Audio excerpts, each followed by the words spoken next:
Hi everybody. நம்ம இன்னைக்கு என்ன பார்க்க போறோம்னா, as a dentist, what are the 3 things we wish that you stop doing it right now? The first thing is brushing harder. நிறைய பேர் என்ன நம்புறாங்கன்னா, the harder you brush, the better the teeth is. That is totally a myth. You have to stop doing it right now. The harder you brush, you are ruining your enamel. So நிறைய பேர் என்ன பண்றாங்கன்னா 5 to 10 minutes தான் brush பண்றவங்க இருக்காங்க.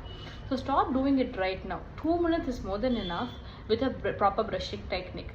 Technique தெரியலையா, at least do it in a circular motion for 2 minutes. That's enough. Second thing is using a hook, safety phone, etc. So to remove the food debris stuck in your teeth. So that is totally a very bad habit. நிறைய பேர் என்ன பண்றோம்னா, சாப்பிட்ட உடனே ஒரு பின் எடுத்துட்டு போயிட்டு நம்ம சாப்பாடு இருக்கிற சாப்பாடுலாம் எடுக்க பார்க்குறோம். அதை இப்போவே ஸ்டாப் பண்ணுங்க. That will make your gap bigger and that will lead to bone loss.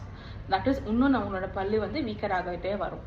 Third thing is skipping a dental visit.